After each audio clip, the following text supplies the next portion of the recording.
네, 계속 여러분께 부탁드리는 것은 언제나처럼 꼭 이런 모임이 아니더라도 매일 말씀 묵상하시고 기도하시고 그다음에 이런 시간대는 가능하시면은 필기도구를 준비하시면 좋을 것 같습니다. 제가 지난주부터는 이거를 이제 녹화해서 그 유튜브에 올리고 있습니다. 그래서 그 링크는 제가 준비가 되는 대로 보내드리도록 하겠습니다. 이관호 집사님 지난번 주에 안 들리셨는데 지금 괜찮으세요? 집사님? 네, 잘 들리, 예, 잘 들리세요? 예, 잘 들립니다. 네, 감사합니다. 네, 그래서 지난주 복습을 먼저 하도록 하겠습니다. 예, 이거는 계속 제가 반복해서 말씀드릴 내용이고 앞으로 또 성경 공부나 어, 설교 때 또 계속 말씀을 드릴 내용 중에 하나지만은 강해 설교가 무슨 뜻이냐, 그쵸? 기억하시면 좋을 것 같습니다. 강해라는 것은 학설 등을 강의하듯이 논하고 풀이하는 것이고 설교라는 사전적 의미는 종교의 교리를 설명함. 그렇죠? 다른 사람이 이해할 수 있도록 가르치는 거. 그런 내용입니다. 그래서 결국 강해 설교는 듣고 나면 성경 공부를 한 것 같은 느낌이 들으시는 게 맞아요. 그게 정상이에요. 어떤 분들은 이게 성경 공부인지 설교인지 모르겠다. 이런 말씀 하시는 분도 옛날에 보면 있었던 것 같아요. 다른 교회도 마찬가지고. 근데 그런 내용들은 음, 지금 현대 교회에서의 어떤 어, 설교가 본문에 충실치 않은 설교를 들으셨던 것 때문에 그런 말씀을 하시게 되는 것 같습니다. 그래서 이 부분은 계속해서 제가 말씀을 드릴 거지만은 확실하게 기억해 두시면 좋겠습니다.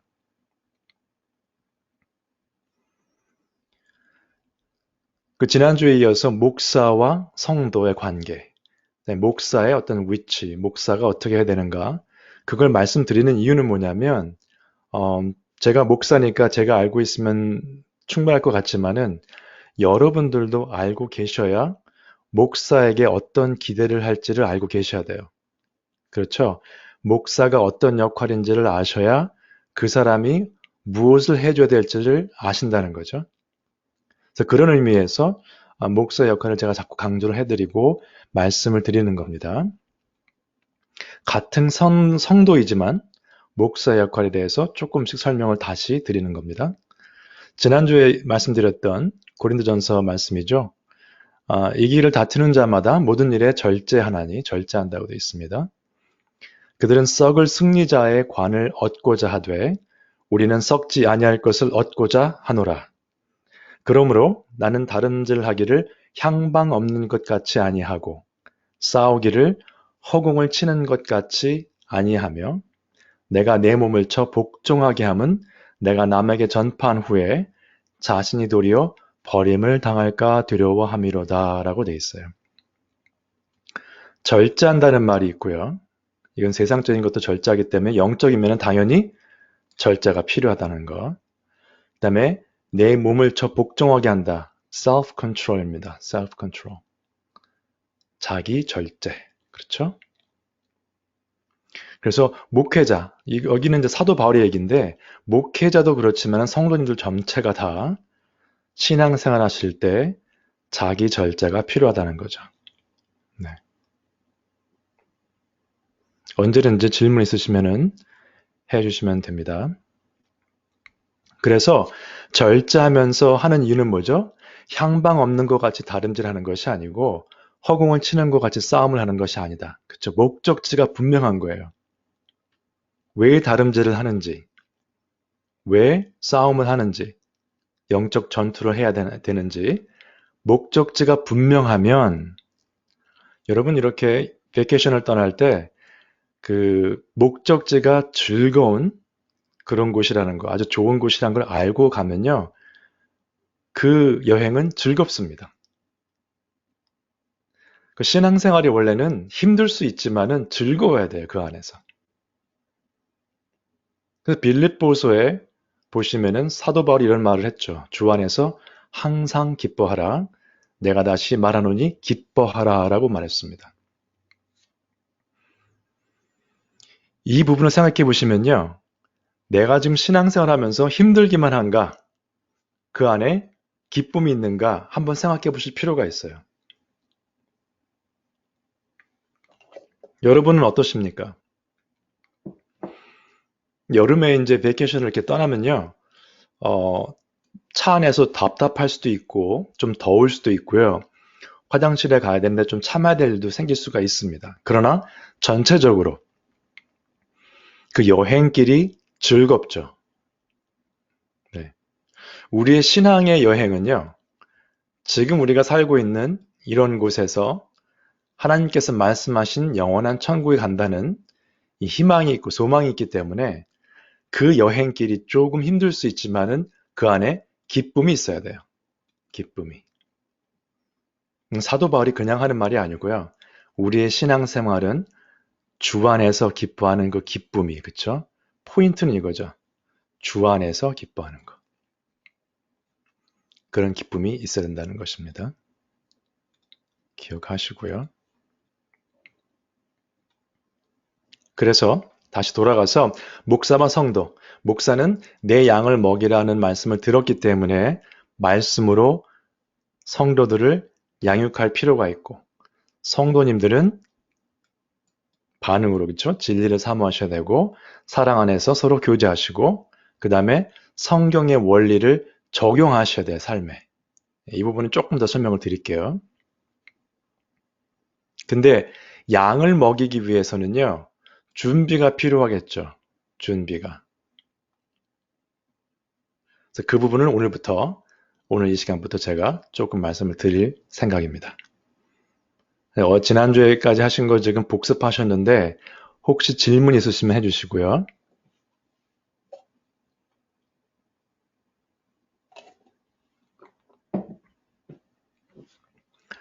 없으시면 넘어가겠습니다. 이 강해 설교에 관한 부분을 많은 목사님들과 신학자들이 했는데요. 이 부분은 지금 두 장에 걸쳐서 제가 존 파이퍼 목사님이 하신 말씀을 좀 전해드릴게요. 자, 번역이 좀 쉽지 않아서 그냥 말씀을 드릴게요. 이 부분은. 그러니까 preaching이죠. 그러니까 설교를 하는 데 있어서 사람들에게 그 성경 본문이 무슨 뜻인지, 그죠? 텍스트가 무슨 뜻인지, meaning. 그 다음에 그 미닝이 사람들에게 어떤 영향을 미칠지에 대해서 설명을 안 하면 God's glorious revelation, 하나님의 말씀에 대한 존중이 결여된 것이다. 그 설교는.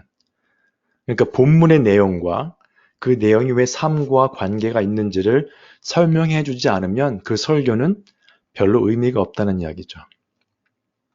이어서 이건 preacher죠. 이제 설교자들 얘기하는 건데 즐거워하지 않는 자들. 어디에 즐거워하지 않는가? 말씀을 설명하는 거죠. 이 텍스트가 무슨 뜻인지, 성경 말씀이 무슨 뜻인지를 설명하지 않는 목회자들은 자신들의 게으름을 표현하는 것뿐이다. 그러니까 목회자들이요, 하나님의 말씀이 어떤 뜻인지 설명하는데 기쁨이 없으면 그 목회자는 게으른 목회자다. 존 파이퍼의 말입니다. 근데 이 비슷한 이야기는요, 많은 우리 믿음의 선진들, 선배들이 하신 말씀이에요. 많은 목회자들이 이미 했던 말인데 비슷한 내용을 다른 표현을 한 것뿐입니다. 예. 그래서 강해 설교는요, 일단 첫 번째가 성경 말씀에 정확한 해석이 들어가야 됩니다. 그 다음에 비로소 해석이 된 뒤에 설명을 한 후에 성도들의 삶과의 관계성을 짚어주는 것이 중요하겠죠. 이론적인 것만 다 하고 끝나면 좀 쉽지 않을 수 있어요. 그런데 실제적으로 따져보시면요. 성경이 어떤 뜻인가만 풀어서 해석해서 전해주면 거기서 끝납니다, 사실은. 목회자의 롤은 거기서 끝나야 돼요, 사실은. 왜냐하면 삶에 적용하는 것은요, 다 각자가 다르잖아요, 상황이. 그 상황을 다 다룰 수는 없고요. 그래서 설교자들이 가장 흔하게 들을 수 있는 예를 들어서 이렇게 적용됩니다라고 예를 한두 개 들어줄 수는 있습니다.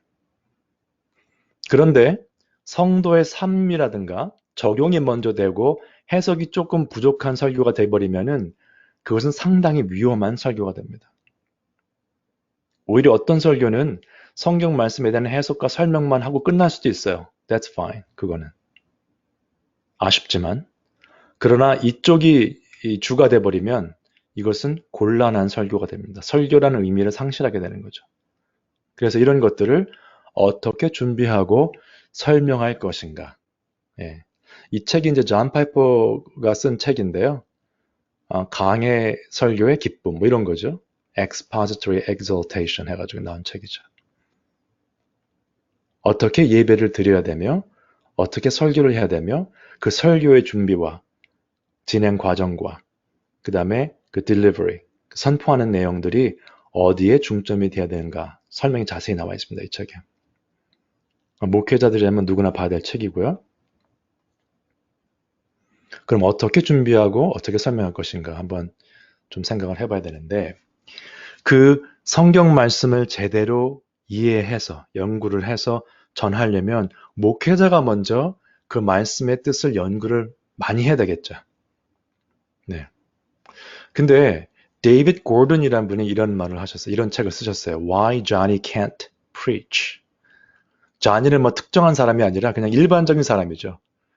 왜 홍길동이는 설교를 못하는가? 뭐 이렇게 쓴 거죠. 홍길동이 이제 어떤 한 사람을 지칭하는 게 아니라 일반적인 사람을 들 때 말하는 케이스인데, 이 책의 초점은 그겁니다. 요즘 미국에서 설교를 하는 목회자들이 문제가 많다. 자질의 문제가 많다는 거죠. 근데 그 이유가 무엇이냐? 신학교의 문제냐? 그분은 그렇게 안 보더라고요. 신학교도 요새 좀 문제가 있지만은 더 중요한 문제는, 더 이제 심각한 문제는 학생들의 문제다. 근데 신학생들의 문제가 아니고요. 지금 미국에서 공부를 하고 있는, 미국에서 자라고 있는 젊은 층의 문제예요. 전체의 문제. 학생 전체의 문제. 신학생뿐만 아니라 대학교, 대학원을 가는 학생들의 문제. 그 문제가 뭐냐? 독해와 작문이 약하다. 좀 대학생들의 나이에서 책을 읽고 글을 쓰는 수준이 너무 지금 떨어져 있다는 얘기를 합니다. 이 사람이 이 책에서. 결국 그런 사람들이 또 신학교에 온다는 얘기죠. 그러면 본인도 이해를 못하는 내용을 설교하려다 보니까 결국 뭐죠? 다른 얘기가 많이 들어갑니다. 설교의 내용 가운데 성경 말씀을 설명하고 백그라운드를 이해할 수 있게 도와주고 이런 내용보다는 그냥 실질적으로 사람들에게 용기를 주는 내용이 주를 이루게 되고, 어떤 한 사람의 라이프를 막 비디오로 보여주고 막 인생 얘기를 하고 끝나요, 설교가. 왜? 본인들도 말씀 이해가 쉽지 않거든요. 덧붙여서 저는 이런 말씀을 드리고 싶어요. 결국 독해가 안 된다는 얘기는 어릴 때 여러 가지 뭐 요소가 있겠지만은 교양서적을 많이 읽지 않는다는 이야기입니다. 여러 가지 요인이 있을 수 있지만 그 중에 하나가. 그러면 교양서적을 읽지 않고 예를 들어서 학교 공부만 열심히 했다든가 그나마도 열심히 안 했다. 예. 그러면 그런 사람들 또 인격과 성품의 문제가 있을 수 있습니다. 인격과 성품은요, 꼭 학교 공부랑 관계는 없죠. 또 많은 사람들과의 경험이 필요할 수도 있고, 그러나 가장 좋은 예는 어릴 때부터 교양서적을 읽은 사람들이냐라는 것입니다. 아마 꽤 오래됐는데, 한 10여 년, 한 20년 된 그런 그 조사인데, 어떤 학교에서 이런 일을 했다고 합니다. 이제 실험을 한 거죠. 중고등학교 레벨인데, 미국에 있는 학교인데요. 한 그룹에서는 1년에서 2년 사이 동안, 두 학기 동안에 책만 읽혔다고 합니다. 책을 읽히고 책을 이해할 수 있도록 도와주고 리딩을 했대요. 리딩을. 이게 조금 리딩을 한 겁니다. 책을 읽고. B그룹은요. 모이면은 writing만 했어요. 글을 잘 쓰는 법, 문장의 구조 이런 거를 설명했다고 합니다. 그래서 한 2년 뒤 두 그룹이 만나서 어떤 주제를 놓고 주제 X를 놓고 글을 썼어요. 어떤 그룹이 더 좋은 글을 썼을까요? 리딩을 했던 그룹이 훨씬 더 퀄리티가 좋은 글을 썼다고 합니다. 이 테크닉의 문제가 아니고요. 내가 지금 머릿속에 뭐가 들어있는가의 문제인데 지난번에 말씀드린 것처럼 다 똑같은 일을 할 수는 없죠. 그렇다면 목사나 설교자가 되기 위해서는 이런 부분들이 가능하면 많이 완비된 사람들, 그 다음에 인격과 성품이 신앙 안에서 자라가는 사람들이 와야 된다는 겁니다. 한번 여러분 생각해 보세요. 그동안에 목회자를 많이 보셨죠? 그냥 나이스한 게 아니고요. 그렇죠? 그냥 좋기만 한 게 아니라 이런 면들이 골고루 갖춰져 있는 사람들이 원래는 설교자, 목사를 해야 되는 것입니다. 내가 뭐 칼로 이렇게 아니면 톱으로 이렇게 뭐 나무 같은 거 자르고 못하면서 목수할 수 없습니다. 그죠? 좋아하지도 않고 그런 일에 대해서 관심도 없고 잘 하지도 못하면 그런 일 하면 안 되는 거죠. 그죠? 근데 요새는 그냥 나이스하고 말 잘하는 사람들이 다 목사를 해요. 그냥 나이스한 사람들. 그죠? 말 잘하는 사람들. 성경 말씀과 관계없이. 예. 한번 주위에 보세요. 예. 인터넷 한번 찾아보세요. 많이 찾으실 수 있을 거예요. 아마 굉장히 많은 분들이 그럴 겁니다. 그럼 다른 분야는 어떨까요? 사업가가 뭐 의사라든가 뭐 정치인 요새 지금 문제 많죠 사람들 세상에. 한번 그런 의미에서 보겠습니다. 보통 세상에서 보는 것은 지식입니다. 먼저 지식을 보고요. 능력이죠. 저 사람 스마트한 것 같다. 그쵸? 그 다음에 좀 보는 게 인격, 성품이에요. 사람이 괜찮은 것 같다. 근데 요새는 이 인격이란 부분이 상당히 부족한 것 같아요. 말씀드린 것처럼 교양이라든가 성품, 신앙을 떠나서, 그쵸? 그러니까 인격 성품이 안 된 사람들이 사업을 하니까 세금 안 내고 이상한 일을 하죠. 의사들도 손님들을 그냥 돈 버는 것만 생각하니까는 그 열정이나 헌신이 별로 없습니다. 정치인 마찬가지죠. 인격 성품이 안 돼 있으니까 나라야 어떻게 됐든 나만 잘 살면 된다. 이런 식으로 가는 거죠, 요새 정치인들이. 그죠? 뭐 세계 어디나 비슷합니다. 그런데 우리가 봐야 될 것은 뭐냐면요. 정말 중요한 것은 신앙적으로 성경 말씀으로 굳게 서 있답니다. 예. 이런 사람들이 의사도 하고 사업가도 하고 뭐 정치도 해야 돼요, 사실은. 예. 그러면 신앙이 제대로 서 있으면요, 말씀을 제대로 보면요, 인격과 성품이 안 자랄 수가 없습니다. 자기 전문 분야에 대한 지식은 당연히 필요한 거죠. 이건 당연히 필요한 것이고요. 신앙에서 자란 사람들이 인격 성품이 완성되어 갈 것이고, 그런 사람들이 전문 분야에서 두각을 나타낼 수 있습니다. 일을 잘해서 뭐 탑이 된다는 그런 의미는 아니에요. 그 제가 좀 이따 설명드릴게요. 꼭 기억하셔야 돼요. 지금 우리가 세상 살면서 보면은 많으면 첫 번째 거 아니면 두 번째 것까지는 보지만은 신앙과 성경 말씀을 보질 않아요. 이 부분을 우리는. 예. 이상하게 이것을 다 다른 면으로 보면 이건 1번이고 이건 2번 뭐 이런 식으로 보죠. 그러나 이것이 없으면 신앙과 성경 말씀이 제대로 안 돼 있으면 다른 것들이 제대로 나올 수가 없다는 겁니다. 여러분 제대로 된 크리스찬이 예를 들어서 정치를 한다고 생각해 보죠. 그분이 지금 우리들이 보는 정치인들처럼 정치를 하겠습니까? 그럴 수 없죠. 신앙과 성경 말씀에 제대로 선 크리스찬이 뭐 학생을 가르치는 선생님을 한다. 성의 없이 그냥 하지 않습니다. 최선을 다하겠죠. 학생을 위해서. 가장 중요한 요소입니다. 이게.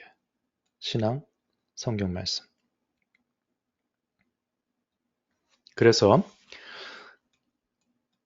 인격과 성품은 이렇게 나온 성령의 열매죠. 그렇죠. 오직 성령의 열매는 사랑과 희락과 화평과 오래 참음과 자비와 양선과 충성과 온유와 절제니 이 같은 것을 금지할 법이 없느니라. 여기까지 보시고요. 성품이 완성이 되면은 그다음부터 어떤 삶이 나오느냐? 어떤 삶이 나오느냐? 1번, 2번이죠, 이게. 그리스도 예수의 사람들은 이런 성품을 완성해 가면서 육체와 함께 그 정욕과 탐심을 십자가에 못 박았느니라. 1번이 진행이 돼야 2번이 가능한 겁니다. 난 맨날 이 욕심, 내 탐심에 자꾸 넘어지는 것 같아. 지금 1번이 잘 안 되고 있다는 증거예요.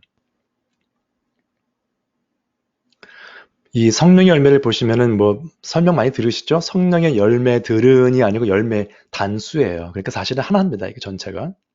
단수. 열매들이 아니고 열매죠. 원어도 단수입니다. 하나인데 목록을 주자면 이거다 하면서 나온 거예요. 첫 번째가 사랑이죠. 쭉 나가다가 뭘로 끝나죠?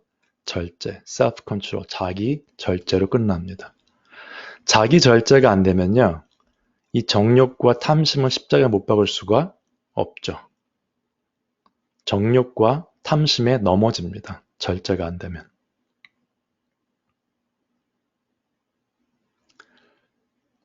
이걸 한번 생각해 보시죠.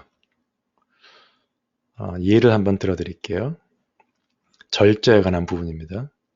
보통 우리가 대화를 할 때, 제가 대화 얘기를 많이 드리는데, 대화를 할 때 툭툭 쏘면서 하거나 말을 뱉는, 그러니까 던지듯이 하는 그런 말은요, 누구나 할 수 있어요. 예. 좀 무리할 정도로 그냥 아무 생각 없이 그냥 하는 말처럼 하는 그런 말, 툭 던지는 말투 있죠?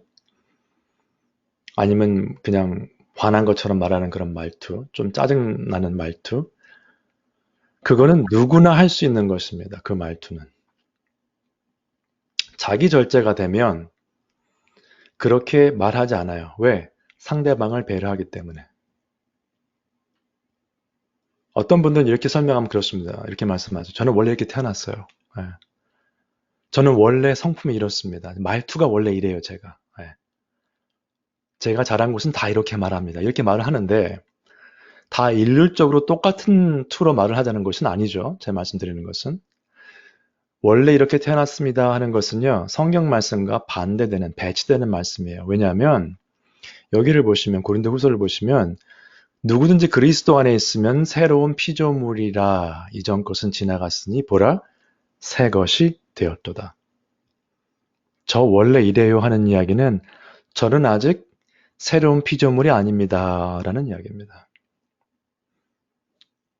결국은 아직 예수 그리스도를 모릅니다 라는 뜻이에요. 교회는 다니지만 잘 모르겠습니다. 저 원래 이런 사람입니다.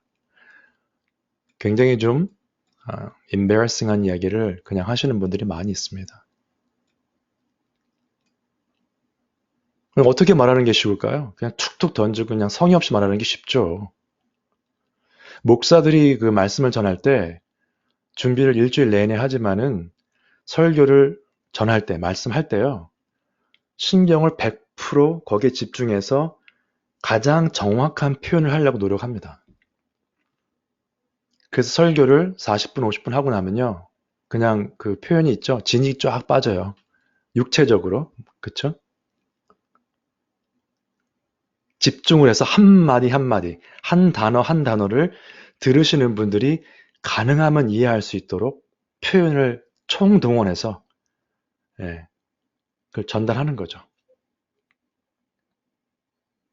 근데 그런 설교를 해도 부족한데 뭐 예화 하나 들고 누가 이렇게 살았습니다. 여러분 뭐 할렐루야 이러고 넘어가는 그런 설교는요. 조금 문제가 있다는 거죠. 기억해 주시고요. 그래서 여러분의 삶에서도 말씀드렸죠. 목회자 포함. 성령의 열매를 맺는 성도가 되어야 될 것이고 성령의 열매를 맺는 목회자가 되어야 됩니다. 제가 지난번에도 말씀드렸지만 여러분과 저의 관계는요. 제가 저를 따라오십시오가 아니라 함께 배우고 가르치고 함께 영적으로 성장해 나가는 관계입니다. 어디를 향해서요? 예수 그리스도를 향해서. 우리는 모두 예수 그리스도의 제자가 되어야 될 것이고, 우리는 모두 하나님의 자녀로서 한 가족으로서 함께 가는 거죠. 물론 거기에 역할이 있죠. 목사, 장로, 집사 이렇게 해서 역할들이 있습니다만은 우리는 그 전에 함께 가는 성도다. 기억해 주셔야 돼요. 그렇다면 목회자가 성도의 한 부분이라고 본다면 적용을 좀 해야 되겠습니다. 그렇죠? 그렇다면 교육자, 목회자도 그리스도 안에서 인격과 성품이 성숙해지는 사람이어야 한다. 입니다. 누구도 나는 인격과 성품이 완성되었다고 할 수 있는 사람은 없어요. 그러나 함께 성숙해져 가는,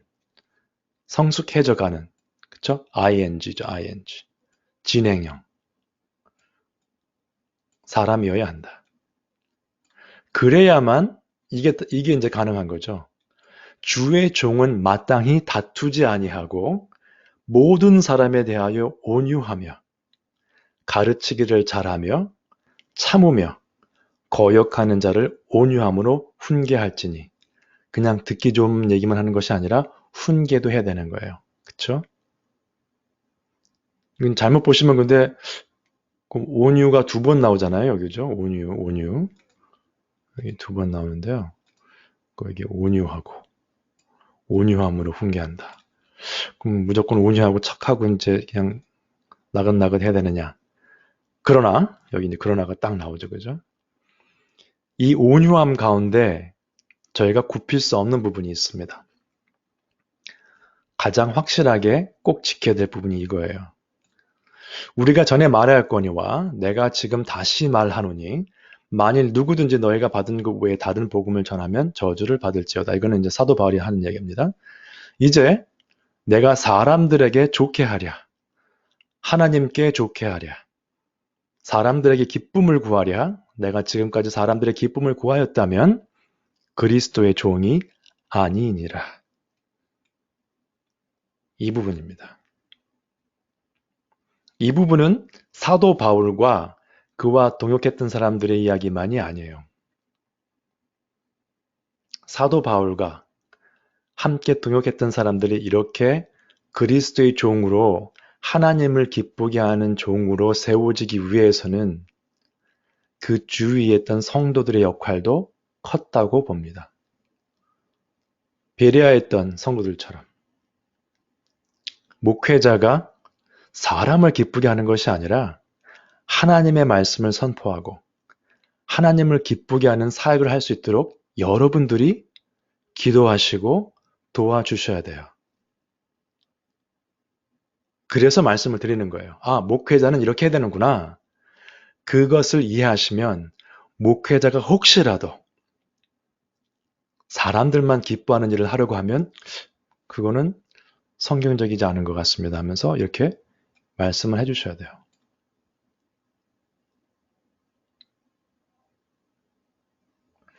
제가 꼭 말씀드리고 싶은 부분 중에 하나였습니다. 이 부분은 기억하셔야 될 것 같아요. 예.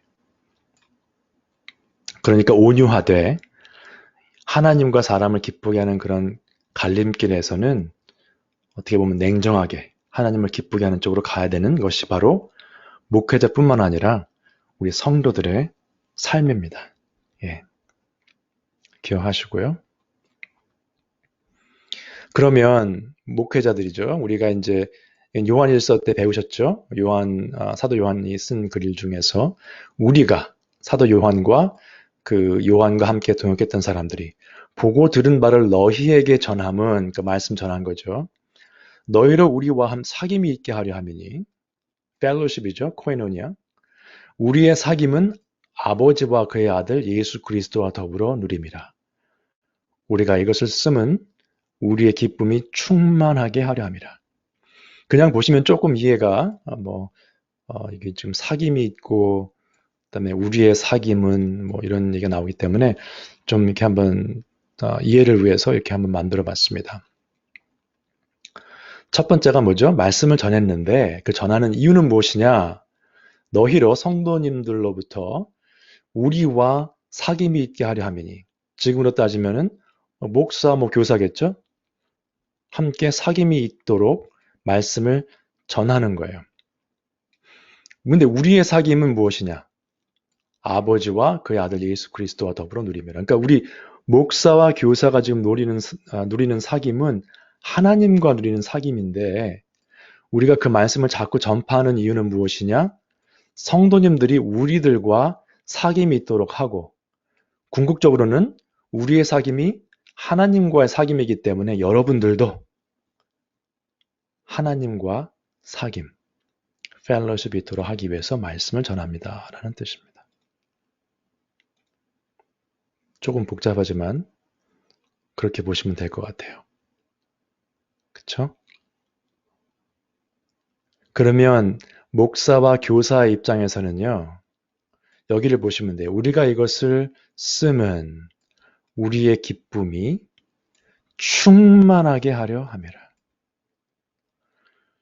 목사와 교사가 가장 기쁜 때가 언제냐면 성도님들께서 저희들과 교제를 하시고 말씀 안에서 하시되, 결국에 가서는 하나님과의 교제에 기쁨을 누리시는 그 모습을 볼 때 그 기쁨이 충만하게 된다는 거예요. 그러니까 목사와 교사가 말씀을 전하는 이유는 그겁니다. 성도님들께서 우리와 교제를 나누시는 것뿐만 아니라 결국엔 하나님과의 교제 가운데 기쁨을 누리실 수 있도록, 그것을 보는 게 목적입니다. 혹시 질문 있으시면 해주시고요.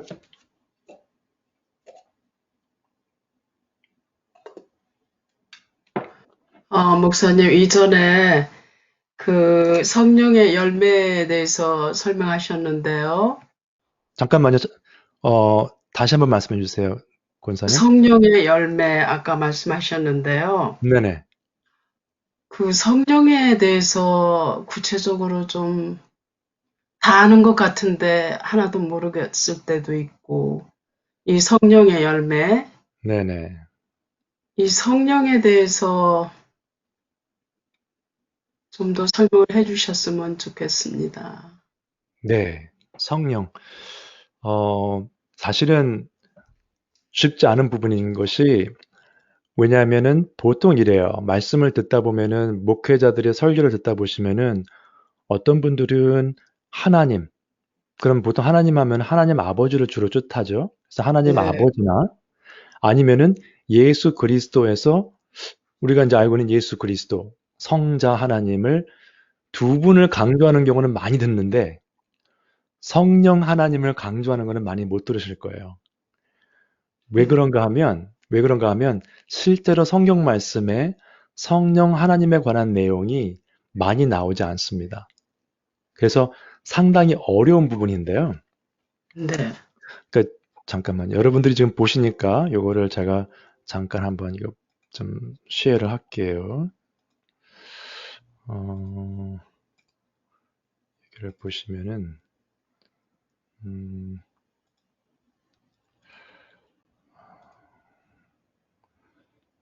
지금 제 스크린 보이시죠? 네. 네.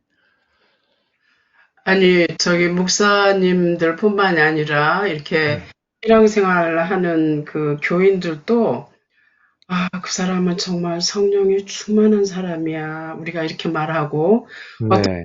저도 그런 거를 참 사모하는 그런 때도 있는데요. 네. 어떤 상태를 그 성령의 주체가 누구냐에 대한 질문이 아니고요. 내가 네. 어떤 상태일 때 또는 네. 그 목사님이나 설교하시는 분이 어떻게 보면 그분은 성령이 충만한 분이야. 이 말씀으로 뜨거워진 상태라거나 이렇게 네. 으로 짐작은 할 수 있는데 그 성령 충만은 어디서부터 내게로 오는 것일까? 내가 노력해서 얻을까? 아니면 그건 어떤 이론으로 되는 게 아니라 네. 그 생활의 신앙생활의 연속성이 결국은 마치 열매가 익어가듯이 그런 네. 태를 말하는 게 아닌가 하는 막연한 그런 정도밖에 모르겠는데요. 네네. 음, 그러니까 지금 말씀하신 부분은 이제 제가 여기서 설명을 다 드리기는 쉽진 않은 것이고요. 그러나 네, 이건 하나 기억하셔야 돼요. 지금 보여드리는 부분이 고린도전서 3장 16절인데 여기 이제 보이시죠, 이거? 그쵸, 보이시죠? 네, 그러니까 이 고린도 교인들한테 지금 사도 바울이 말을 하는데요. 네, 너희는 너희가 하나님의 성전인 것과 하나님의 성령이 너희 안에 계시는 것을 알지 못하느냐? 네, 이분들은 지금 구원받은 자들인 게 분명한 것 같은데 사도 바울이 볼 때는 성령 충만한 생활을 못하고 있는 거예요. 그러니까 너희들 그걸 알지 못하느냐? 아니 왜 이렇게 살고 있느냐? 그 말을 좀 하는 거, 반문하는 거거든요. 네, 근데 지금 말씀하신 것처럼 그러면 삶에서 성령 충만의 역할이 어떻게 되는 것이냐? 그것은 네, 조금 제가 설명을 드릴게요. 지난번에 한번 제가 잠깐 설명드렸던 부분 중에 하나가 뭐가 있었냐면 네, 이런 부분이 있었습니다. 그러니까 어, 이 죄송하지만 사실은 결국 하나님의 말씀으로 가셔야 돼요. 네, 왜냐하면 지금 제가 말씀드렸던 게 전화가 있는데, 그쵸? 네, 전화가 이렇게 있는데 이게 전원에 지금 안 들어가 있는 상태란 말이에요. 네, 그러면 여기서 말하는 성령의 열매를 맺으려면 계속 이 전화를 쓰면은 배터리가 다 없어집니다. 그건 네, 내가 스스로 기쁘고 내가 뭐가 충만한 것 같은데 그게 금방 없어지는 이유는 뭐냐? 이거 보면 다 사랑과 희락과 화평과 뭐 오래 참음과 이게 런아웃 돼요, 금방. 제가 이게 플러그인이 안 돼 있으면. 네, 이 플러그인이 뭐냐? 하나님의 말씀입니다. 말씀으로 계속 공급을 받는 사람과 그거 한번 생각해 보세요. 여러분들은 이제 좀 질문이 나왔기 때문에 조금 다르지만은 제가 이제 여쭤보고 싶은 게 있는 게 이런 게 있어요. 어떤 분들은 수양에 가서 은혜 받고 내려오시는 분도 있고요. 어떤 분들은 단기 선교 가서 어떤 이적이나 기적을 보고 오시는 분도 있어요. 그 다음에 정말 주위에서 그런 거를 경험하시는 분을 보는 경우도 있고요. 그런데 그것이 일시적으로 사람들을 성령 충만하게 만드는 것처럼 보일 수는 있지만 그것이 쭉 유지되는 것은 말씀입니다. 사도 바울이 사도 바울이 다메섹 선상에서 예수님과 대면하면서 어떤 기적을 체험했죠. 거기서 깨어서 돌아온 거는 맞지만 계속해서 기적을 경험하지 못했어요. 아까 빌립보서 말씀드렸지만 빌립보 그 말씀을 쓸 때 감옥에 갇혀 있었거든요. 매를 맞고. 그러면 지금 이 사람은 주위에서 볼 때는 아무런 낙이 없는 사람입니다. 근데 기뻐하라. 내가 다시 말하노니 주 안에서 기뻐하라. 말씀 안에서 기뻐하라. 그 말입니다. 그래서 말씀이라는 그 어떤 그 소스가 무한정한 소스가 계속 있어야 되는데 그러면 개인적으로 말씀을 읽으십시오. 말씀 묵상하십시오. 이렇게만 말을 해버리면 사실은 아까 말씀드렸죠. 목사 전문 어떻게 보면은 그런 쪽으로 가려고 하는 사람들도 말씀을 이해하기 힘든데 평신도들한테 그냥 납두고선 알아서 하십시오 하는 것은 굉장히 무책임한 거예요. 그래서 목사나 교사들은요, 적어도 설교 시간 외에 available 해야 되고, 가능하다면 이런 시간을 통해서 궁금증을 해소할 수 있도록 도움을 드려야 돼요. 누가 리더가 없는데 어떻게 그거를 알겠어요? 우리 아시는 것처럼 사도행전 8장 기억하시죠? 그 간다게 네시가 길을 가면서 이사야를 읽을 때 빌립이 가서 물어보죠. 당신이 읽고 있는 것을 이해하느냐? 뭐라고 대답했습니까? 가르쳐 주는 사람이 없는데 어떻게 내가 알겠느냐? 읽긴 읽는데 지금 모르는 거예요, 뜻을. 그래서 그 부분에 대해서 우리가 상당히 좀 가르치고 하는 것에 대해서 관심을 가질 필요가 있고 그 대신 배우시는 분들이 또 열심을 내서 배우실 필요가 있어요. 왜냐하면 이것이 하나님의 말씀이라는 것은 다 아시는데 많이 이렇게 거기에 시간을 많이 못 들이시는 것 같아요. 왜냐하면 읽어도 쉽지 않고 이야기가 그쵸? 그래서 이제 하는데 여기 보시면 이렇게 나오죠. 주의 사자가 빌립에게 말하 이르되 일어나서 남쪽으로 향하여 예루살렘에 가라. 이렇게 쭉 가죠. 근데 수레를 타고 가는 선지자 이사야를 글을 읽고 있더라. 그래서 빌립이 달려가서 선지자 이사야 글을 읽는 것을 듣고 말하되 읽는 것을 깨닫느냐? 라고 묻습니다. 대답하여 가로되 지도해주는 사람이 없으니 어찌 깨달을 수 있느냐? 그래서 설명을 쭉 해줘요. 예. 네. 그래서 말씀드린 것처럼 여러분들께서 말씀에 대한 열정이 있으셔야 되는데 그게 내 속에 있는 성령님이 역사하실 때 일어나는 것이고요. 그 다음에 그 말씀을 계속해서 공급받다 보면 어느 순간 계속해서 이게 열정이 이렇게 타오르게 됩니다. 근데 이 부분을 보시면요. 조금 제가 설명을 더 드릴게요. 우리의 자세입니다. 어찌 깨달을 수 있느냐 하고 빌립을 청하여 수레에 올라 같이 앉으라 하니라. 그래서 빌립이 성경을 설명을 해주죠. 네. 그리고 여기서 질문합니다. 빌립에게 말하되 청컨대 내가 묻노니 선지자가 이 말한 것이 누구를 가리킴이냐? 잘 보세요. 어떤 사람들은요. 제가 옛날에 이칠도 가르쳐 봤는데 너 이거 알아? 그러고 물어보는 사람이 있어요. 자기가 어서 이제 들은 게 있으니까 혹시 이것도 아나? 물어보는 사람이 있습니다. 근데 여기에 이 4시의 자세를 한번 보세요. 여기서 질문하는 것은 정말 알고 싶은 거예요. 이게 누구냐 도대체? 나 알고 싶다. 네. 여기 35절 보시면 빌립이 입을 열어 이 글에서 시작한 예수를 가르쳐 복음을 전하니 이제 수레를 멈추고 이제 여기 4시가 내려가서 이제 세례를 주죠. 보세요. 4시는 기쁘게 길을 감으로 그를 다시 보지 못하니라. 뭡니까? 몰랐던 거. 내가 이 말씀을 읽고 있는데 참 이해가 안 된다. 열정이 일단 있어야 되겠죠? 거기에 깨달음이 있을 때 그 기쁨. 이 기쁨이 바로 성령 충만이고요. 제가 여기 하나만 더. 예, 저는 이해가 됐습니다. 이거 강의 시간에 제가 너무 시간을 많이 할애하는 것 같아서. 아닙니다. 여기서 이제 나중에 한번 제가 이메일로 한번 보내드릴게요. 예. 감사합니다. 감사합니다. 네, 전체 제가 다 보내드릴게요. 네. 그리고 여기를 한번 다시 들어갑니다.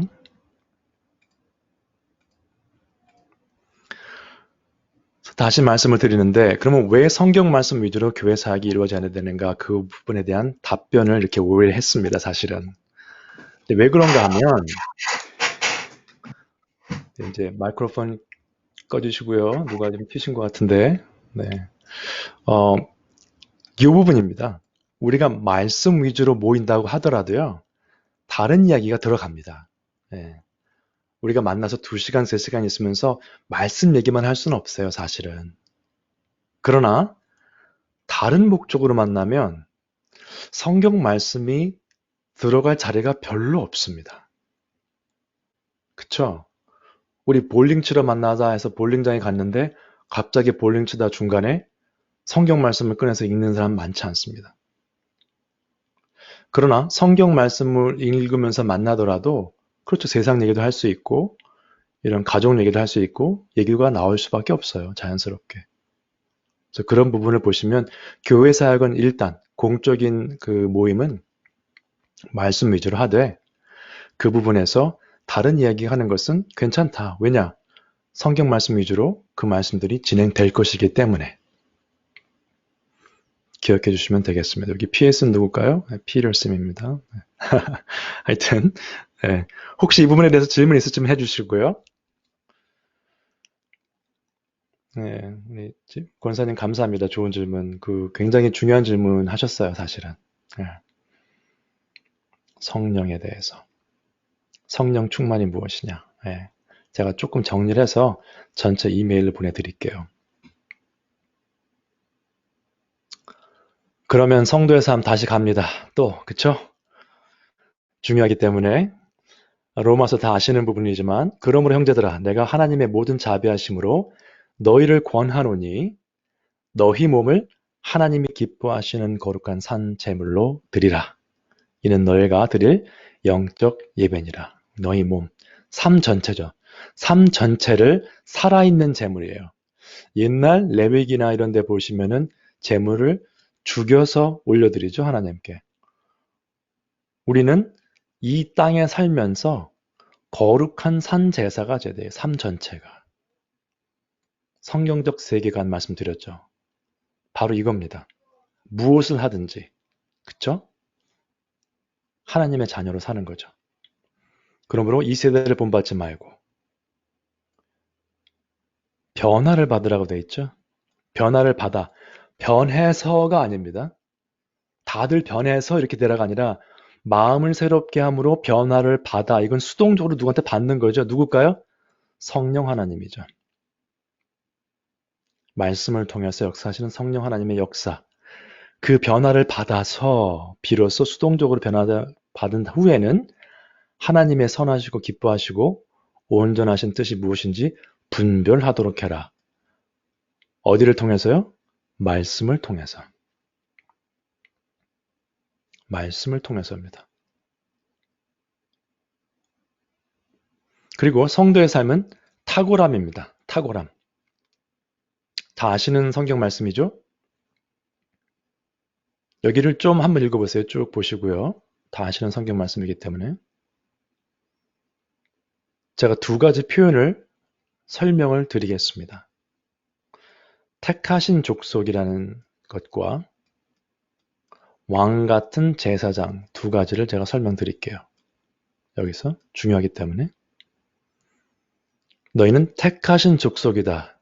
무슨 뜻이냐면 그러니까 chosen one이라는 거예요. chosen one. 그쵸? 근데 그 족속이란 말이 뭐 race란 말로 하기 때문에 그 번역이 이렇게 될 수 있는데 사실은 원어에 게너스란 단어인데 family란 뜻도 됩니다. 문자적으로 보면. 헬라어죠? 그러면 택하신 패밀리예요. 택하신 패밀리 어떻게 보면. 뭐 택하신 족속 하면 어디 멀리 있는 무슨 뭐 부족이 생각날 수도 있는데 그게 아니고 너희는 선택받은 가족이다 그런 말이에요. 예수 그리스도 안에서 선택받은 가족이다. 이것은 저희 가족, 뭐 다른 분들의 가족만 말하는 게 아니라 예수 그리스도를 믿는 자라면 그 가족 안에 포함된다는 거죠. 왜? 모두 다 하나님의 자녀이기 때문에. last name과 관계없이. 그쵸? 택하신 족속. 하나님께서 택하신 family다. family member라는 거 기억하시고요. 성도 삶이 왜 탁월해야 되는가 설명드리기 위한 이야기입니다. 왕 같은 제사장이다. 그러면 왕 같은 뭐 비슷한 제사장이다. 뭐 굉장히 귀한 제사장이다. 이렇게 보실 수 있는데 영어 성경에 좀 더 그 번역이 잘 되어 있습니다. 영어 성경에 보시면은 royal priesthood 뭐냐면 한국말은 왕과 같은 제사장이요 이렇게 볼 수 있으신데 그게 아니고요. 정확히 따지면은 왕족이죠, 왕족. royal priesthood. 그러니까 왕족 제사장이에요. 왕족 제사장. 그러니까 왕족으로서 제사장의 역할도 하는 겁니다. 그러면 하나님의 택하신 가족의 일원으로서 왕족으로서의 제사장의 역할을 하는 그러한 사람들이 우리입니다. 그러면 그 안에 탁월함이 없을 수가 없죠. 그 귀한 존재인데, 그렇죠? 근데 보통 탁월함이라고 하면은 잘못 이해하실 수가 있기 때문에 그 부분을 조금 설명을 드릴게요. 그 단어에 대해서. 세상의 삶에서 탁월함은요, 잘하는 거예요.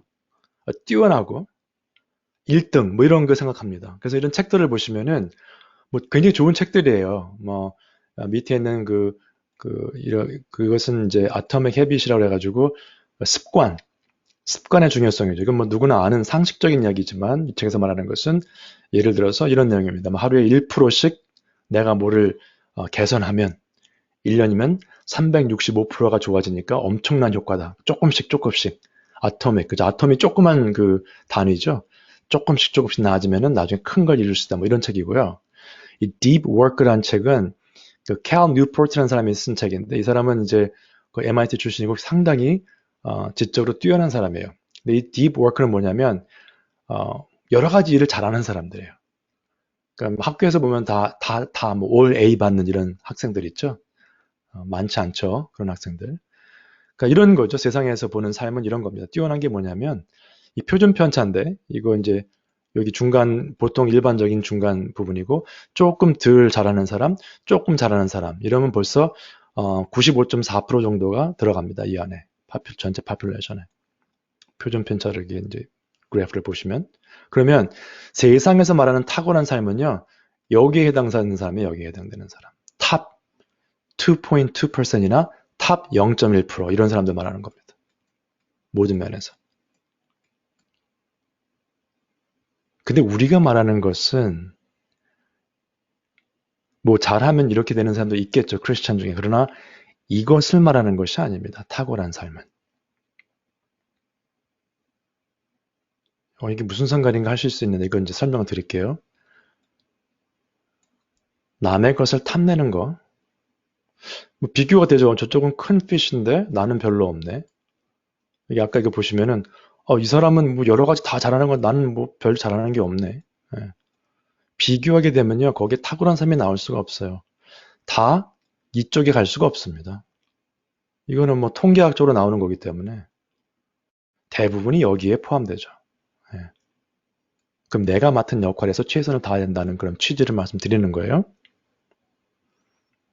골로새서 3장에 보시면은 탐심은 남의 것 탐나는 거죠. 곧 우상 숭배니라라고 나와 있죠. 우상 숭배입니다. 남을 부러워하는 거, 질투하는 거 다 우상 숭배예요. 예를 들어서 다른 뭐 삶에서도 마찬가지고 뭐 다른 교회, 다른 목회자 뭐 이런 거 다 포함되겠죠.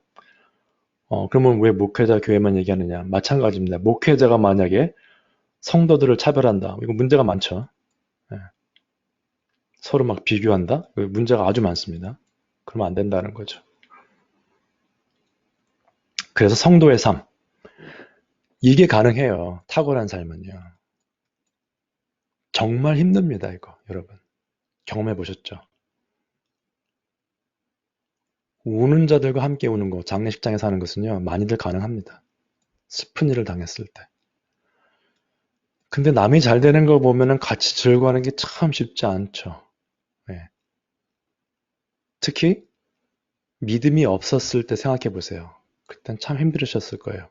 그러나 믿음이 생긴 후에는 정말 기뻐할 수 있어야 됩니다. 말씀드렸던 성령의 열매가 이루어져 가면서는요, 이게 가능해요. 네.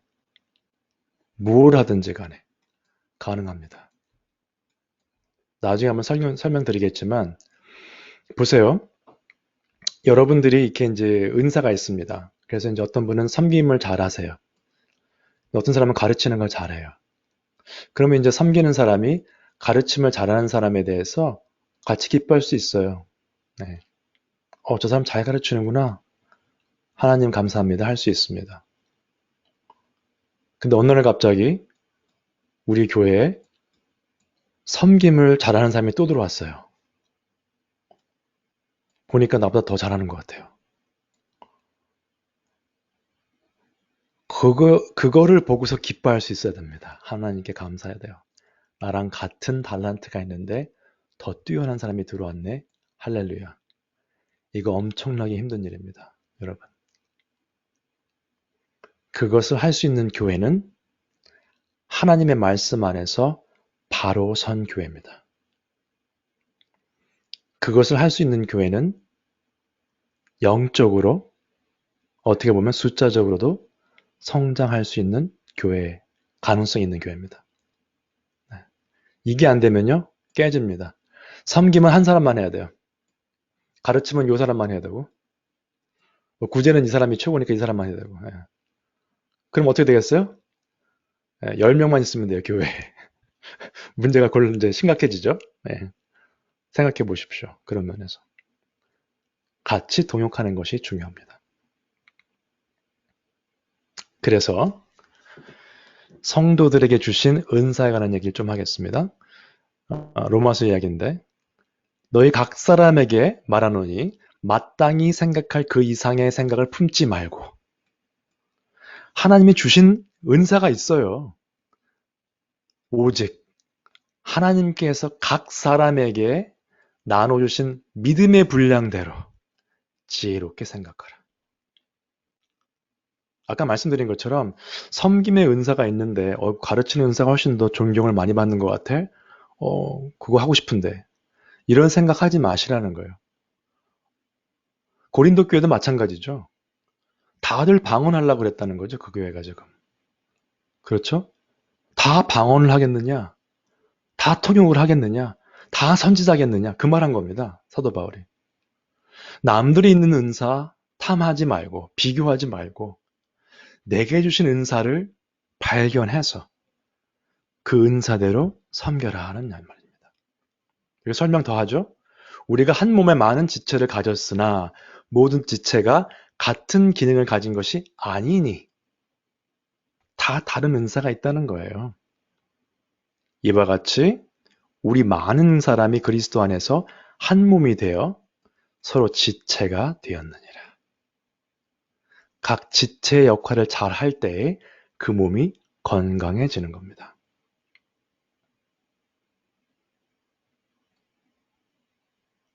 그러면 지금 자꾸 성품 말씀을 드리는데 믿는 자들과 믿지 않는 자들의 성품이 어떤 것이냐. 이 말씀은 디도서에서 나온 말씀인데요. 이것은 특별히 교회 안에서의 문제입니다. 교회 안에서. 네? 교회 밖이 아니고요. 교회 안에서의 이야기입니다. 잘 보세요. 깨끗한 자들에게는 모든 것이 깨끗하나 더럽고 믿지 아니하는 자들에게는 아무것도 깨끗한 것이 없고 오직 그들의 마음과 양심이 더러운지라. 그들이 하나님을 시인하나? 누구예요? 누가 하나님을 시인합니까? 교회에 있는 사람들이죠. 말로는 하나님을 시인하나 행위로는 부인하니 가증한 자요, 복종하지 아니하는 자요, 모든 선한 일을 버리는 자니라. 그러니까 믿는 자들과 믿지 않는 자들의 비교입니다. 이거를 정리해서 보여드릴게요. 깨끗한 자들에게는, 믿는 자들에게는 모든 것이 깨끗하답니다. 간단합니다. 더럽고 믿지 않는 자들은 어떻습니까? 아무것도 깨끗한 게 없어요. 마음 양심이 더럽기 때문에 본인들의 마음과 양심이. 왜? 남들도 나같이 양심이 더러운 줄 알기 때문에 그렇습니다. 그 다음에 그 사람들은 말로는 하나님을 시인하지만은 행위로 거부하죠. 삶을 보면은 하나님을 믿는 사람들의 삶이 아니거든요. 늘 성령 충만해서 할렐루야 하면서 살 수는 없겠지만은 그들의 삶을 보면, 그들의 행위를 보면 하나님을 믿는 사람이 아니에요. 말로는 다 하나님 믿는다고 하죠. 그 사람들도. 교회 안에 있으면서. 가증하고 불복종하는 사람들, 모든 선한 일을 버리는 자니라. 디도서에서 말씀하신 내용입니다. 여러분 아시는 것처럼 디도서는요. 목회 서신 중에 하나입니다. 그쵸? 사도 바울이 디도에게 그레데 섬에 있는 디도에게 말한 거죠. 이런 사람들 스스로 멸망한 자들이다 이렇게 얘기하는 그런 부분입니다. 근데 이런 부분이 왜 나오냐 하면 성경적 세계관과 또 관계가 있어요. 내가 성경 말씀을 가지고 깨끗한 믿음을 가지고 예수님께서 말씀하신 것처럼 믿음이 내 삶이 어린아이와 같이 순수한 마음을 가진 사람은요. 다 그렇게 봅니다. 물론 믿다가 그쵸? 간혹 가다가 믿는 도끼에 발등을 찢는 경우가 있죠. 왜 없습니까? 있죠. 그게 무섭다고 남들을 의심하며 사는 것은 즐거운 삶이 될 수가 없습니다. 근데 믿지 않고 더러운 자들의 눈은요. 다 시커멓게 보이는 거예요. 다 색안경을 쓰고 보게 돼 있습니다. 그게 디도서의 말씀입니다. 사실. 여러분들은 어떤 안경을 쓰고 계십니까? 한번 스스로 질문해 보세요. 또 쭉 갑니다. 목사로서. 그쵸? 내가 이것으로 형제를 깨우치면 그리스도 예수의 좋은 일꾼이 되어 믿음의 말씀과 내가 따르는 좋은 교훈으로 양육을 받으리라. 지금 권사님 질문과 관련이 많습니다. 왜냐하면 목회자, 리더들은요, 계속 나오는 얘기가 말씀으로 양육해라. 말씀으로 양육해라. 교훈으로 양육받아라. 이런 얘기 계속합니다. 말씀이에요. 다른 거 없습니다. 예. 이 양육을 받으라는 말이 무슨 뜻이냐면요. 그 NASB, 그 New American Standard Bible이 좀 그 해석을 잘 해놨는데요. 번역을. 이 단어를, 그러니까 이걸 설명해 드리면, 직역을 하면 계속적으로 영양분을 공급받는다. 그런 뜻이에요. 그렇죠? Constantly nourished on. 또 뭘로 영양분을 받느냐? 어떤 영양분인가? 말씀, 교훈. 계속적으로. 예. 목회자들, 리더의 역할입니다. 지금 말씀드렸던 부분이죠. 계속 양육을 하면 어떻게 되느냐? 그 다음에 또 무엇을 해야 되는가? 무엇을 하지 말아야 되는가? 이 나옵니다. 망령되고 허탄한 신화를 버리고, 그러니까 쓸데없는 얘기 하지 말라는 이야기죠. 경건에 이르도록 네 자신을 연단하라. 자기 절제가 필요하겠죠? 그래서 여기 나옵니다. 여러분 건강을 위해서 운동하시죠? 그 중요합니다. 그쵸? 여기 보시면 육체 연단, 육체 트레이닝은 약간의 유익이 있다고 해요. 유익이 있습니다. 경건에 이르는 훈련은요, 모든 일에 유익하고 지금 사는 것과 앞으로 올 생애에 약속이 있느니라. 이 훈련은 말씀으로. 그쵸? 믿음의 말씀과 좋은 교훈. 그쵸? 자꾸 트레이닝을 받으셔야 돼요. 네. 그러면 속에 있는 성령님께서 역사하십니다. 그러니까 성령이 내주하시는 것과 성령이 충만한 건 다른 겁니다. 믿는 사람들은 성령이 다 내주하시죠. 아까 고린도전서 3장에 보신 것처럼. 그러나 성령 충만한 것은 다른 이야기예요. 자꾸 말씀의 역사가 그 안에 들어가야 됩니다. 파이어플레이스를 폈는데 나무를 거기다 자꾸 안 놓으면요, 불이 꺼지죠. 불씨는 남아있겠지만 불을 계속 태우려면 자꾸 재료를 넣어야 돼요. 나무를 계속 태워줘야 불이 계속해서 활활 타오르는데 신앙의 불은 그렇죠? 말씀입니다. 말씀. 그래서 목사와 교사가 필요한 것입니다. 성도로서, 그쵸? 빌립보서 마지막 부분이죠. 이렇게 나오죠. 끝으로 형제들아, 무엇에든지 참되며 무엇에든지 경건하며 쭉 나와요. 오르며 정결하며 사랑받을 만하며 칭찬받을 만하며 무슨 덕이 있든지 무슨 기림이 있든지 이것들을 생각하라. 지금 배운 것들 생각하라는 거예요. 너희는 그쵸? 내게 배우고 받고 듣고 본 바를 배우고 받고 듣고 본 바를 행하라. 1번 생각하시고 그 다음에 행하셔야 돼요. 이런 걸 배운 거죠 지금. 그렇죠? 뭐든지 경건하며 오르며 정결하며 칭찬받을 만한 일을 생각을 하고 행하라는 겁니다. 그리하면 만사형통하고 복을 받고 잘 살 것이다가 아니고요. 평강의 하나님이 너희와 함께 계시리라. 네. 세상적인 썩어질 것이 아니라 평강의 하나님께서 우리와 함께 하신다는 말씀입니다.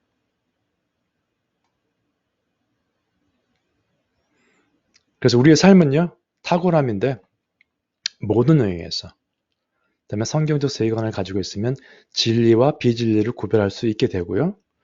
우선순위를 결정할 수 있습니다. 지금 시간이 많이 됐기 때문에 제가 이걸 계속 할지 모르겠지만 시간상 이거 다 아시는 그 달란트의 비유죠. 마태복음 25장에 나오는 달란트의 비유입니다. 5달란트, 2달란트, 1달란트 주고 떠났죠. 어떤 사람이. 아시는 것처럼 5달란트와 2달란트를 가진 사람들은 받은 것을 가지고 장사를 해서 남겼어요. 그래서 나중에 칭찬받습니다. 똑같은 칭찬받아요. 내가 작은 일에 충성하였다. 착하고 충성된 종이다. 우리가 볼 땐 5달란트와 2달란트가 큰 차이가 있지만은 하나님 보시기에는 둘 다 작은 일에 충성한 거예요. 주신 달란트를 가지고 했기 때문에. 어떤 사람은 섬기는 것으로, 어떤 사람은 구제하는 것으로, 어떤 사람은 뭐 티칭하는 거, 가르치는 것으로, 그렇죠? 받은 달란트에 충성했던 것 때문에 칭찬을 받았습니다. 1달란트 받은 사람은 어떻게 했죠? 땅에 감춰두고 야단 맞고 다 뺏기죠. 악하고 게으른 종이다. 우리 삶의 우선순위의 문제입니다, 여러분. 이것은. 하루 지나시다 보면요. 다 중요하고 다 급한 일 같이 보여요. 계획 없이 그냥 계속 하시다 보면 말씀 보시고 기도하실 시간이 없어집니다. 피곤해서 주무셔야죠. 그죠? 내일 또 일도 해야 되고 여러 가지 일이 많습니다. 구별하실 것은요. 성경적인 세계관을 가지고 있으면 구별을 하실 수 있어야 돼요. 중요하고 급한 일이 최우선이죠. 당연히. 근데 어떤 경우는 중요하긴 한데 지금 막 해야 되는 일은 아닌 경우가 있어요. 이런 케이스는. 어떤 일은 급하지만 중요한 일은 아니지만 급해서 꼭 또 해결해야 될 일이 있고요. 그렇죠? 어떤 것은 중요하지도 않고 급하지도 않아요. 여러분들은 이 4가지 일 중에서 어디에 시간을 가장 많이 할애하십니까?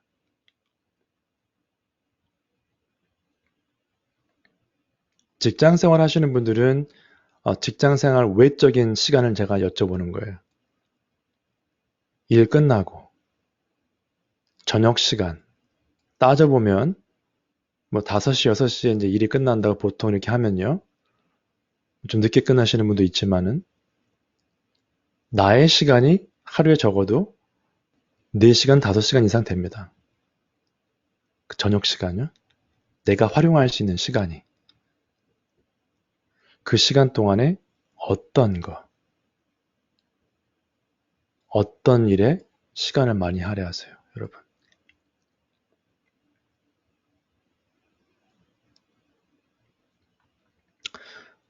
그 1달란트 있던 사람은요, 이 사람은요, 우선순위를 잘못 정한 거예요. 지금 아까 말씀드렸던 여기서 보면은 자기가 하고 싶은 일만 한 거예요. 뭔지 모르지만. 하나님이 주신 일을 중요하다고 생각하지 않고 그냥 내 삶에 충실했을 거예요. 그 사람이 그 1달란트를 땅에 묻어두고 아무것도 안 한 게 아니에요. 자기가 하고 싶은 걸 했다는 거죠. 분명히. 그러면은 5달란트, 2달란트 있던 사람들은 하나님의 일만 했는가? 그렇지 않을 거예요. 먹고 살아야죠, 그 사람들도. 그죠? 가족이 있었겠죠? 친구들도 만났겠죠? 그러나 그들의 중점은 어디였는가? 하나님이 주신 달란트를 활용하는 것. 네.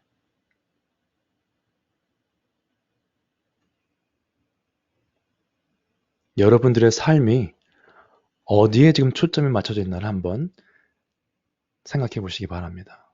그래서 결과가 어떻게 됐죠? 그에게서 그 1달란트를 빼앗아 10달란트 가진 자에게 주라. 무릇 있는 자는 받아 풍족하게 되고 없는 자는 그 있는 것까지 빼앗기리라. 이 무익한 종을 바깥 어두운 데로 내쫓으라. 거기서 슬피 울며 이를 갈리라 하니라. 여러분 이 부분을 좀 잘 보셔야 돼요. 달란트라는 것은요. 활용할수록 잘 할 수 있게 됩니다. 여러분 예를 들어서 성가대를 섬기시는 분들은 찬양을 계속 연습하시고요. 음악에 대한 연구를 하시면요. 찬양의 실력이 그 달란트가 좋아지게 돼 있어요. 근데 아무리 내가 타고난 그 음성이 있다고 하더라도 노래를 하지 않고 찬양에 대한 열정도 없고 안 하게 된다면요. 그것은 있는 것도 못하게 됩니다. 아무리 티칭을 잘하는 사람이라도 성경 연구를 하지 않고 가르치는 시간이 없으면요. 그 달란트는 줄어들 수밖에 없는 거죠. 여러분들이 생각하실 것은 무엇인가 하면 하나님께서 내게 주신 달란트가 무엇인가?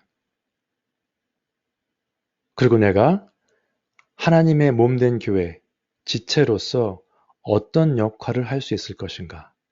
주신 달란트로. 내가 혹시 주신 달란트를 땅속에 묻어놓고 있지 않는가? 내 일에 바빠서, 그죠? 내 가족 일에 바빠서, 내 직장 일이 너무 바빠서,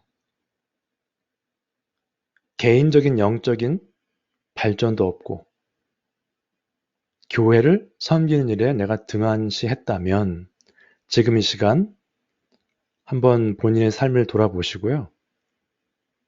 좀 진지하게 생각해 보실 필요가 있다고 생각합니다. 그래서 제가 바라는 것은 성도님들 한 분 한 분이 본인만 있는 달란트를요, 발견하셔야 돼요. 예. 물론 비슷한 달란트가 있는 사람들이 여러 명 있을 수 있어요. 같은 교회에. 그럼 그거 발견되면 같이 기뻐하시면 되고요. 그러나 본인이 개인적으로 하나님과 동행하면서 주신 달란트를 2달란트가 됐든 5달란트가 됐든 그것을 활용하시고 주님을 위해서 충성하셔야 여러분들이 삶 가운데 정말 하나님이 주시는 복을 누리실 수 있고요. 거기에 참 기쁨이 있을 줄로 믿습니다. 예. 오늘은 여기까지만 하겠습니다. 지금 내용이 많긴 한데요. 좀 진도 나가는 게 중요한 게 아니고 좀 많은 말씀을 드렸기 때문에 여기까지만 하고 혹시 질문하시고 싶으신 분들이 있으시면 질문해 주시고요. 예.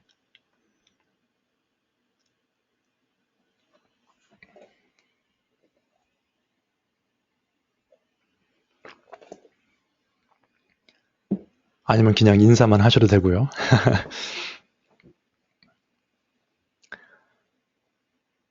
지금 보니까 오늘 끝나면은 저희가 앞으로 3번 더 모입니다. 지금 계획상으로는 9월 23일까지만 모이는 걸로 되어 있어요. 그래서 그 다음에는 조금 휴식을 갖고요.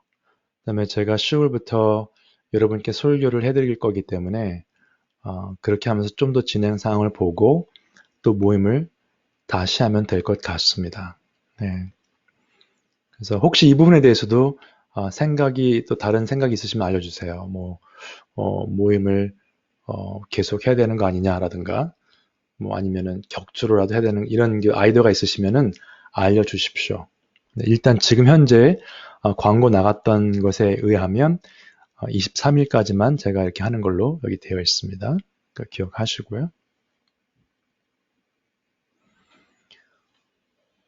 다른 질문 없으시면 기도하고 끝내도록 하겠습니다.